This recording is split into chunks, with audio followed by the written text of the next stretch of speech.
नमस्कार दोस्तों, welcome to action study point. मैं हूं सौरभ शुक्ला। दोस्तों, इस वीडियो में हम बात करने वाले हैं बिहार कुछ महत्वपूर्ण खबरों के बारे में, जो कि काफ़ी महत्वपूर्ण रहेंगे आप सभी के लिए। दोस्तों, इसके अलावा एक और महत्वपूर्ण सूचना ये है कि दोस्तों, अभिनय शर्मा सर के द्वारा जो है एक महत्वपूर्ण अभियान शुरू किया गया है छात्रों के हित में। दोस्तों, आपको इसमें पूरा समर्थन करना है। देखिए, मांग है कि रोजगार का मांग जो है इसमें रखा गया है। दोस्तों, आप जानते हैं कि सरकारें जो है रोजगार को लेकर बिल्कुल भी एक नियम से कार्य नहीं कर रही हैं और सालों साल वैकेंसी चलती रहती है, कोई परीक्षा पूरी नहीं हो पाती है। दोस्तों, हाल ही में भी एसएससी सीजीएल का रिजल्ट आया था, जिसमें दोस्तों काफ़ी जो है समस्या देखने को मिली, जिसमें काफ़ी कट ऑफ हाई गया है और काफ़ी अच्छा नंबर लाने वालों का भी जो है सिलेक्शन नहीं हुआ है। तो यही सब जो है मांग है। तो इस वीडियो के अंत में दोस्तों हम बात करने वाले हैं, क्योंकि आपको पता है कि BSSC inter level mains exam भी 7 साल से फंसा हुआ है, अभी तक जो है क्लियर नहीं हो पाया है। तो वीडियो काफ़ी इंपॉर्टेंट होने वाला है। आपको क्या करना है, वीडियो के अंत में हम जरूर बताएंगे, तो वीडियो को जरूर देखते रहिएगा। तो दोस्तों, सबसे पहली खबर दोस्तों आज की ये है कि जो बिहार में प्राइमरी जो स्कूल होता है, यानी कि पहली कक्षा से लेकर 5वीं तक के स्कूल जो है यह 1 मार्च से खुलने वाले हैं। तो ऐसे बच्चे जो जो अब तक जो है लॉकडाउन में घर बैठे हुए थे, उन्हें जो है स्कूल जाने का मौका मिलेगा। तो देखिए यहाँ पर क्या लिखा हुआ है कि कोरोना गाइडलाइन का पालन करना होगा, सोशल डिस्टेंसिंग और मास्क पहनना अनिवार्य होगा और एक दिन में केवल 50% बच्चों की ही उपस्थिति होगी, यानी कि आधे बच्चों को जो है बुलाया जाएगा। देखिए यहाँ पर क्या लिखा गया है। पटना, राज्य में पहली से 5वीं तक के सभी स्कूल 1 मार्च से खुल जाएंगे। इस तरह अब पहली से 12वीं तक के स्कूल का संचालन शुरू हो जाएगा। मुख्य सचिव दीपक कुमार ने शनिवार को बताया कि सरकार ने पहली से 5वीं तक सभी कक्षाओं को जो है खोलने की सशर्त अनुमति दी है। इसके तहत स्कूल और कक्षा में कोविड-19 के प्रावधानों के तहत सोशल डिस्टेंसिंग और मास्क पहनना अनिवार्य होगा। उन्होंने कहा कि एक दिन में 50% बच्चे ही स्कूल आएंगे, इसके अगले दिन अन्य 50% बच्चों को जो है स्कूल आने की अनुमति रहेगी। इसकी व्यवस्था स्कूल प्रशासन को करने का निर्देश दिया गया है।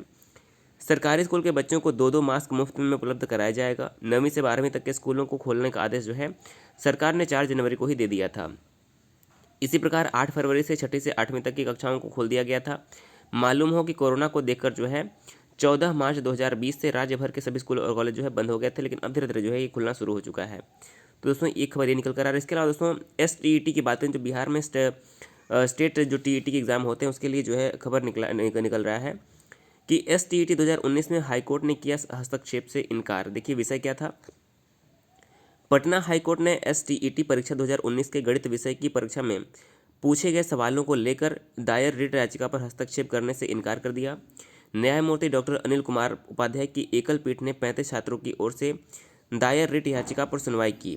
कोर्ट ने परीक्षा समिति को निर्देश दिया कि वह आगे से एक ऐसी नीति बनाए जिसमें एक ही तरह की प्रतियोगिता परीक्षा के लिए जो है भले ही अलग अलग तारीखों पर क्यों न ली जाए, किसी भी प्रकार की अनियमितता की शिकायत न मिले। याचिकाकर्ता की ओर से कोर्ट को बताया गया कि गणित विषय की परीक्षा 3 अलग अलग तारीखों पर ली गई, लेकिन तीनों तारीखों पर जो है प्रश्न, देखिए जो तीनों तारीखों पर जो प्रश्न थे अलग अलग स्तर के पूछे गए थे। देखिए जब भी प्रश्न अलग अलग स्तर के पूछे जाते हैं तो काफ़ी जो है मूल्यांकन में काफ़ी परेशानी होती है। तो लिखा गया है कि यही नहीं, कई प्रश्न सिलेबस के बाहर के भी पूछे गए थे। उनका मानना था कि कोर्ट के आदेश से छात्रों को प्रश्न पत्र बुकलेट उपलब्ध कराया गया था, जिस पर छात्रों की ओर से आपत्ति दर्ज कराई गई। दर्ज आपत्ति पर बोर्ड की ओर से एक्सपर्ट कमेटी का गठन किया गया। एक्सपर्ट कमेटी ने आपत्ति जांच कर पाया कि 10 व 11 सितंबर को और 14 सितंबर को ली गई परीक्षा के प्रश्न जो है एक स्तर के नहीं थे, बल्कि 14 सितंबर को पूछे गए प्रश्न स्नातक स्तर के से नीचे के थे, जबकि 10 सितंबर और 11 सितंबर को पूछे गए प्रश्न स्नातक और स्नातकोत्तर स्तर के थे। तो ये दोस्तों जो है हो जाएगा एसटीटी खबर। अब दोस्तों एक खबर निकल कर और आ रही कि सुप्रीम कोर्ट ने 2014 में हटाए गए 42 दरोगा की बहाली जो है का आदेश दिया है। देखिए 2014 में झारखंड में जो है कुछ दरोगा की बहाली की गई थी, उसमें से 42 दरोगा को जो है दोबारा बहाली देने का जो है कोर्ट द्वारा आदेश दिया गया है। अब देखिए पूरी मामला क्या है ये। तो देखिए पूरा मामला यह है कि वर्ष 2014 में हटाए गए 42 दरोगा, सार्जेंट व कंपनी कमांडरों को सुप्रीम कोर्ट ने फिर से बहाल करने का आदेश झारखंड सरकार को दिया है। सुप्रीम कोर्ट ने झारखंड सरकार की स्पेशल लीव पिटीशन को जो है एसएलपी को जो है सुनवाई के बाद खारिज कर दिया। वहीं झारखंड हाईकोर्ट के आदेश को बरकरार रखते हुए उक्त आदेश दिया। सुप्रीम कोर्ट में मामले की सुनवाई जस्टिस एल नागेश्वर राव व जस्टिस इंदिरा बनर्जी की खंडपीठ में हुई। खंडपीठ ने कहा कि चूंकि चयनित होने के बाद अभ्यर्थियों को नियुक्त किया गया था, उन्हें ट्रेनिंग दी गई, उक्त सभी ट्रेनिंग पूरी कर चुके हैं, इस स्थिति में इन अभ्यर्थियों को जो है निकालना गलत होगा। तो देखिए 6 साल बाद भी जो है दोबारा यहाँ पर बहाली दी जा रही है। झारखंड सरकार की ओर से अधिवक्ता तपेश कुमार सिंह ने पैरवी की, जबकि प्रतिवादियों की ओर से अधिवक्ता पारिजात किशोर व अधिवक्ता प्रशांत भूषण ने जो है पक्ष रखा। उल्लेखनीय है कि झारखंड सरकार ने सुप्रीम कोर्ट में एसएलपी दायर कर हाईकोर्ट के फैसले को चुनौती दी थी। वहीं झारखंड हाईकोर्ट ने हटाए गए दरोगा को जो है बहाल करने का आदेश दिया है। अब मामला क्या था देखिए, वर्ष 2008 में सरकार ने दरोगा, कंपनी कमांडर व सार्जेंट के पद पर बहाली के लिए विज्ञापन प्रकाशित किया था।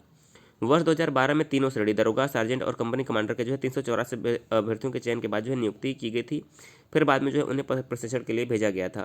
तो किन्हीं कारणों से 42 लोगों को जो है नियुक्ति नहीं मिल पाई थी, तो उन्हें जो है बहाल करने का ऑर्डर जो है सुप्रीम कोर्ट के द्वारा जो है जारी किया गया है। अब दोस्तों बात करते हैं सबसे महत्वपूर्ण जो है रोजगार की बात। देखिए, जो छात्रों के रोजगार की बात है, अब जो मुख्य मीडिया है उसने दिखाना बंद कर दिया है। मुख्य मीडिया में जो है रोजगार की बातें, नौकरी की बातें, प्रतियोगी परीक्षाओं की बातें जो है काफ़ी कम सुनने को मिलती हैं। एक दो मीडिया चैनल ही जो है कभी कभी दिखा देते हैं, बाकी भी जो है कभी दिखाते नहीं हैं।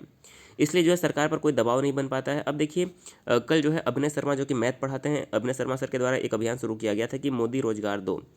अब देखिए, अब ये बहुत ही बड़ा बड़ा सवाल है, ताकि अब दोस्तों जो है सभी को ही इसमें जो है भाग लेना पड़ेगा, क्योंकि ये आपकी लड़ाई है और इसमें अगर आप शामिल नहीं होंगे तो जो है आप पीछे छूट जाएंगे। देखिए, आप जानते हैं कि भारत सरकार में, उत्तर प्रदेश सरकार में या फिर बिहार में कहीं भी देखें तो कोई भी भर्ती प्रक्रिया जो है समय पर पूरी नहीं होती है। देखिए, अगर हम वही बात करें, इनके द्वारा मांग उठाया जाता है कि जो एसएससी सीजीएल की परीक्षाओं में अनियमितता बरती जा रही है।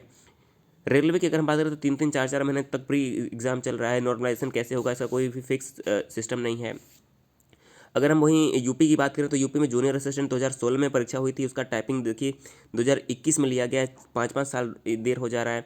2019 में जूनियर असिस्टेंट का एग्जाम हुआ था, उसका रिजल्ट 2 साल हो गया, अभी तक नहीं आया है। इसके अलावा अगर और बात करें तो बिहार में आप जानते हैं कि BSSC inter level mains exam 2014 का फॉर्म था और 2021 आ गया, अब तक जो है इनको नियुक्ति नहीं दी गई है। तो देखिए, एक अभियान चलाया जा रहा है कि 25 फरवरी 2021 को जो है एक ट्विटर अभियान चलाया जाएगा, जिसमें ट्वीट किया जाएगा। इसके अलावा सबसे अपील ये है कि जो भी यूट्यूब वाले दोस्त हमारे हैं, साथी हैं, वह इस मुद्दे पर ज़रूर वीडियो बनाएं, ताकि जो है बात जो है दूर तक फैले। आप इस पर वीडियो पर बनाएं, इस मुद्दे पर वीडियो बनाएं कि जो है रोजगार के मसले पर जो है सरकार जवाब दे, रोजगार के मुद्दे पर जो है सरकार जवाब दे, ताकि जो है छात्र का जो भविष्य है वो बर्बाद ना हो। देखिए, जो बच्चे हैं सालों साल से तैयारी करते हैं, अवसाद में चले जाते हैं, नौकरी नहीं मिल पाती है। आप खुद जानते हैं कि एक जो है बच्चे से पूरे परिवार की उम्मीदें जुड़ी होती हैं। अगर वो समय पर नौकरी नहीं पाता है तो पूरे परिवार की जो है उम्मीदें बिखर जाती हैं।